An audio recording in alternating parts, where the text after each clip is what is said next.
우리 친구들 한 주간도 잘 지냈나요? 자, 오늘은 요나단, 신실한 친구여라는 제목으로 함께 말씀을 나누려고 해요. 자, 오늘 말씀은 다윗과 요나단, 이 두 사람의 아주 깊은 우정을 보여주고 있어요. 자, 요나단이 다윗에게 보여준 그 사랑처럼 예수님께서도 우리에게 크신 사랑을 보여주셨어요. 그래서 오늘 말씀을 통해 예수 그리스도의 사랑을 받은 우리는 친구들에게 어떠한 사랑을 이제 우리가 나누며 보여주어야 하는지 함께 깨닫는 우리 저와 친구들 되기를 바라겠습니다. 자, 오늘 첫 번째로 함께 살펴볼 것은 다윗에게 보여준 요나단의 사랑이에요. 자, 우리 1절 말씀 한번 다시 볼게요.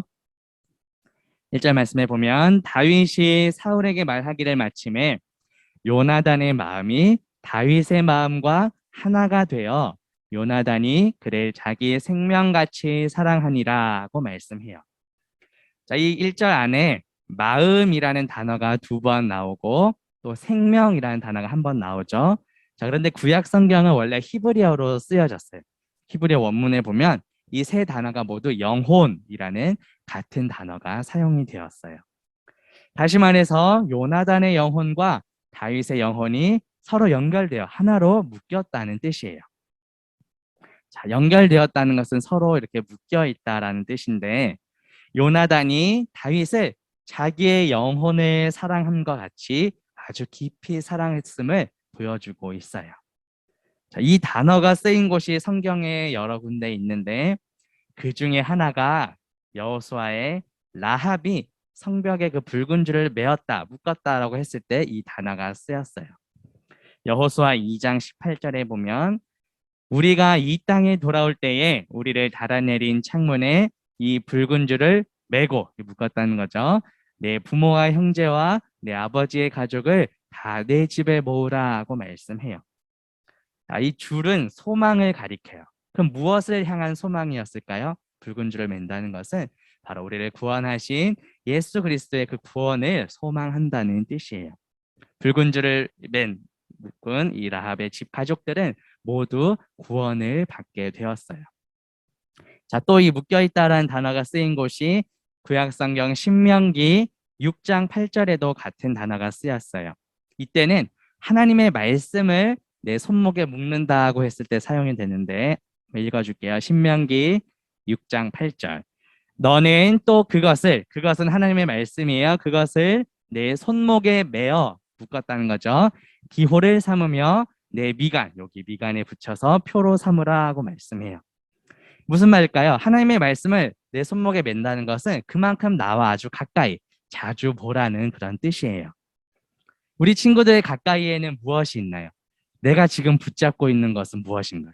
핸드폰인가요? 넷플릭스, 유튜브 이런 것도 좋아할 수 있지만 나의 영혼이 지금 무엇과 연결되어 있는지, 물론 그거 자체가 죄는 아니지만 혹시 하나님의 말씀을 가까이 하는 것보다 그런 것을 내 영혼이 더 마음이 빼앗겨 있진 않은지 한번 돌아보면 좋겠어요. 그래서 오직 하나님의 말씀, 예수 그리스도를 내 삶의 최고로 제일 가까이 붙드는 저와 친구들 되기를 바라겠습니다.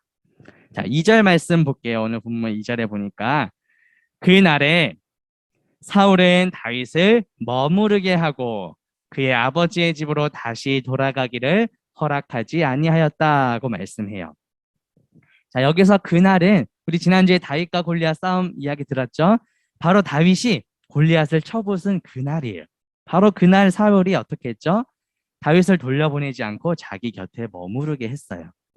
다윗은 골리앗을 물리친 다음에 자기의 집으로 돌아간 것이 아니라 이제 사울과 요나단과 함께 그 왕의 궁정 안에 함께 머물게 되었어요. 과거에 다윗은 사울 앞에서 악기를 타는 그런 연주자였는데 그때는 이제 집에서 왔다 갔다 출퇴근하면서 사울 옆에 있었지만 이제부터는 그 왕의 궁정에 계속해서 상주하며 머물게 된 거예요. 자, 이것을 통해 다윗은 훗날 왕이 되잖아요. 왕이 되기에 앞서서 이제부터 자연스럽게 그 왕궁의 질서, 법도를 배우고 또 어떤 정치적인 감각 같은 것도 익히고 연습하는 시간이 된 거예요. 이 모든 것은 하나님께서 다윗을 이제 본격적으로 왕으로 들어 쓰시기 전에 다윗을 훈련시키는 하나의 과정이었어요. 자, 그렇다면 우리 친구들이 머무르고 있는 곳은 어디일까요? 물론 당연히 우리 집에 있고 또 주일날 이렇게 교회에 오고 왔다 갔다 하고 있지만 내 마음이 진정으로 머물러 있는 곳은 어디인가? 내 마음은 지금 어디에 머물러 있는가? 자, 오늘 구약성경 시편 84편 10절에 보면 주의 궁정, 하나님의 성전에서의 한 날이 하루가 다른 곳에서의 첫날보다 낫다고 말을 해요. 악인의 장막에 사는 것보다 내 하나님의 성전 문지기로 있는 것이 더 좋다고 시편 기자가 고백하고 있어요.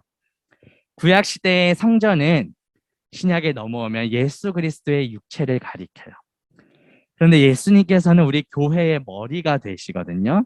우리는 그 머리 되시는 예수 그리스도의 몸을 이루는 교회. 그래서 교회는 단지 건물만을 뜻하는 것이 아니라 주님의 몸을 이루는 저와 여러분 한 사람 한 사람을 가리켜요.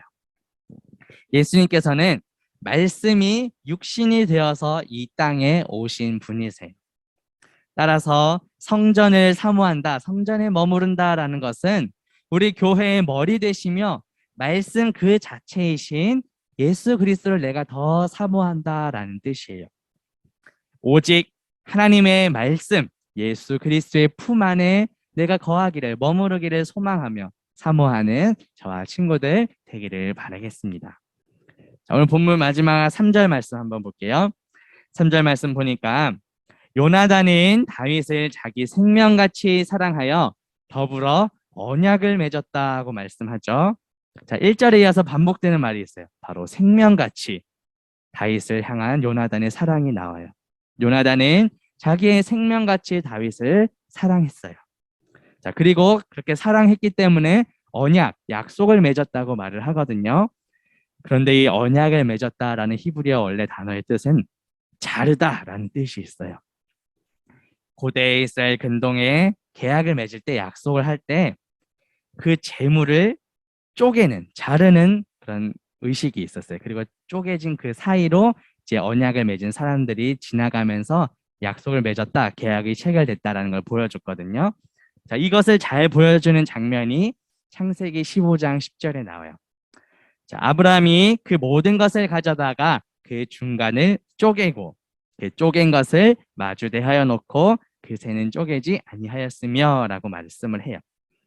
이것이 무슨 말이냐면 이렇게 계약을 맺었잖아요. 그런데 이 계약을 깨트리고 어긴 사람은, 위반하는 사람은 마치 이 재물처럼 쪼개질 것이다 라는 아주 무시무시한 말이에요. 따라서 이 자르다, 쪼개다라는 단어가 아주 계약을, 약속을 아주 엄하게 맺는다라는 의미로 갖게 된 거예요. 마찬가지로 다윗과 요나단, 이 두 사람의 우정, 요즘 뭐 찐친, 뭐 소울메이트 이런 말 쓰나요? 우성을 맺은 이 약속은 그만큼 아주 엄숙한, 엄정한 계약을 맺는 것과 같다라는 뜻이에요. 그래서 실제로 이후의 이야기를 살펴보면 요나단은 다윗이 수차례에 걸쳐서 죽을 위기에 처해있을 때 목숨을 건져 주었어요. 또 다윗도 요나단이 죽게 되었을 때 몹시 슬퍼하면서 노래를, 애가를 지어서 부르기도 하고 또 그 죽음을 애도해주고 또 그 요나단의 아들을 무비보셋을 더 잘 보살펴주는 그 끝까지 우정을 지키는 모습을 보여주어요. 자, 이렇게 요나단이 다윗을 자기의 생명같이 사랑한 것처럼 우리에게도 자신의 생명까지 내어주신 진정한 친구가 되세요. 그분이 누구실까요? 바로 예수 그리스도세요. 오늘 두 번째로 살펴볼 것은 우리에게 보여주신 예수님의 사랑이에요. 자, 우리 신약성경 요한복음 15장 13절에서 15절 말씀 한번 볼게요. 사람이 친구를 위하여 자기 목숨을 버리면 이보다 더 큰 사랑이 없나니 너희는 내가 명하는 대로 행하면 곧 나의 친구라. 이제부터는 너희를 종이라 하지 아니하리니 종은 주인이 한 것을 알지 못함이라. 너희를 친구라 하였노니 내가 내 아버지께 들은 것을 다 너희에게 알게 하였음이라 하고 말씀해요. 예수님께서는 이제 우리를 더 이상 종이 아니라 친구로 우리를 불러주셨다는 거예요.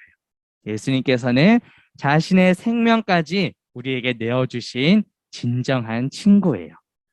예수님께서는 이 땅에 오셔서 우리를 위해 십자가에 달려 죽으셨어요. 로마서 5장 8절 볼게요. 신약성경 로마서 5장 8절에 보니까 우리가 아직 죄인 되었을 때에 그리스도께서 우리를 위하여 죽으심으로 하나님께서 우리에 대한 자기의 사랑을 확증하셨다라고 말씀을 해요. 예수 그리스도께서 우리의 죄를 위해 십자가에 돌아가셨잖아요. 그 죽으심으로 인해 우리를 향한 하나님의 사랑이 확증되었다라는 거예요. 이렇게 우리를 향한 그 주님의 크신 사랑에 감사하며 살아가는 저와 친구들 되기를 바라겠습니다. 자, 요나단은 다윗을 자기의 생명같이 사랑했다고 했죠. 예수님께서도 죽기까지 우리를 사랑해 주셨어요. 자, 그렇다면 이러한 사랑을 받은 우리는 이제 어떻게 살아가야 할까요? 마지막 세 번째로 살펴볼 것이 이웃을 향한, 친구를 향한 우리의 사랑이에요.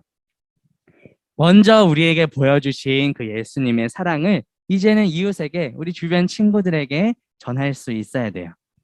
이것은 내 힘으로 하는 게 아니에요. 나의 힘으로는 할 수 없지만 내 안에 계신 나를 구원하신 그 예수님께서 나를 통해 일하시도록, 나를 통해 그 사랑이 흘러가도록 우리는 기도해야 돼요. 성경에 보면 여러 곳에서 너의 형제를 사랑하라고 말씀을 해요. 먼저 우리 로마서 12장 10절 말씀 보니까 형제를 사랑하여 서로 우애하고 존경하기를 서로 먼저 하며 라고 말씀을 하죠. 또 신약성경 에베소서 5장 2절에 보면 그리스도께서 너희를 사랑하신 것 같이 너희도 사랑 가운데서 행하라. 그는 예수님께서는 우리를 위하여 자신을 버리사 향기로운 제물과 희생 제물로 하나님께 드리셨으니 라고 말씀해요. 예수님께서 우리에게 먼저 생명을 내어주시기까지 사랑의 본을 보여주셨기 때문에 우리 역시 살아가는 동안 친구들에게 내 힘으로 살아가는 게 아니라 예수님께서 먼저 보여주신 그 사랑이 나의 삶을 통해 흘러가도록 하라는 거예요. 자, 요한일서 4장 20절 21절 볼게요. 누구든지 하나님을 사랑하노라 하고 그 형제를 미워하면 이는 거짓말하는 자니 보는 바 그 형제를 사랑하지 아니하는 자는 보지 못하는 바 하나님을 사랑할 수 없느니라. 우리가 이 계명을 주께 받았나니, 자, 이 부분이 중요하죠. 하나님을 사랑하는 자는 또한 누구를 사랑해야 된다고요? 그 형제를, 내 주변 이웃들, 가족들, 친척들, 친구들을 사랑해야 된다라고 말씀을 합니다. 우리를 구원하신 그 하나님의 사랑에 감사하는 마음으로 우리 역시 주변 친구들을 사랑해야 돼요. 예수님께서도 내 이웃을 내 자신같이 사랑하라고 말씀하셨어요. 그런데 누가복음 10장에 보면 어떤 율법 교사가, 율법 선생님이 자기 자신을 의롭게, 옳게 보이려고 예수님께 질문해요. 예수님, 그러면 우리가 사랑해야 될 이웃이 누구입니까? 라고 질문을 하자 예수님께서는, 혹시 들어본 친구도 있을지 모르겠어요, 자비를 베푼 그 사마리아 사람 비유를 통해 우리의 이웃이 누구인가에 대해서 말씀해 주셨어요. 짧게 이야기를 해줄게요. 자, 어떤 사람이 예루살렘에서 여리고를 내려가고 있었어요. 그런데 강도를 만나가지고 그 강도들이 거의 죽을 정도로 때리고 옷을 벗기고 해서 길바닥에 버리고 간 거예요. 자, 그런데 한 제사장이 그 길로 지나가다가 그 죽어가는 사람을 보고 어떻게 했을까요? 도와줘야 되는데 그러지 않고 피해서 지나갔어요. 또 두 번째, 한 레위인이 지나가면서 그 죽어가는 사람을 보는데 또 도와주지 않고 피해서 지나갔어요.